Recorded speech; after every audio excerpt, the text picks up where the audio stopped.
Court number 19 ના હોય આરોપીઓને દિન 7ના પોલીસ રિમાન્ડ ઉપર સોંપેલ છે, જે અન્વયે બંને આરોપીઓને જે બનાવવાળી જગ્યા લઈને રિકન્સ્ટ્રક્શન કરવા માટે લાવેલા.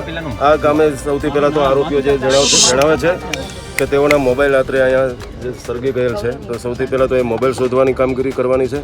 બાદમાં બનાવ સમયે કોણ આરોપીઓ અથવા ભોગ બનનાર કઈ જગ્યાએ હતા જે બાબતમાં ઝીણવટભરી પૂછપરછ કરવામાં આવી રહી છે. સાહેબ, ખાસ તો બીજા આરોપી કોને અત્યારે લાવ્યા રિકન્સ્ટ્રક્શન લઈને મહત્વના મુદ્દા શું પંચનામામાં લેવામાં આવે છે? એ જ મેં જે આપને જણાવ્યું તેમ કે આરોપીઓએ જે બનાવ સમયે આરોપીઓ પાસે જે 2 મોબાઈલ હતા, જે આરોપી જણાવતા હોય કે ભાઈ એ આગમાં જે એક આરોપી છે જે મેહુલ, જેનો મોબાઈલ શોધવાની કામગીરી મારા સ્ટાફ દ્વારા ચાલી રહી છે.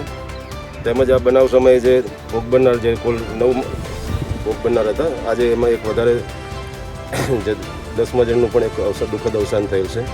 તો આ બધા જે ભોગ બનનાર છે એ લોકો કઈ જગ્યાએ આખો બનાવ કઈ રીતે બનેલો છે એ બાબતે આરોપીઓને સાથે રાખીને પૂછપરછ કરવામાં ચાલી રહી છે. સાહેબ, તપાસમાં કીધું કે કેટલા દિવસથી આ લોકો ચાલતું હતું, ખરેખર કોઈ ઓર્ડર હતો કે કારણ કે અગાઉ બંધ કરી નાખી પછી ચાલુ કર્યું, એટલે કોઈ જે અગાઉ જણાવેલું તેમ આરોપીની જે માતાશ્રી છે જે આ ગુનામાં આરોપી છે એને હોસ્પિટલથી રજા આપીને અત્યારે એના પણ રિમાન્ડ મેળવવાની તજવીજ ચાલુમાં છે.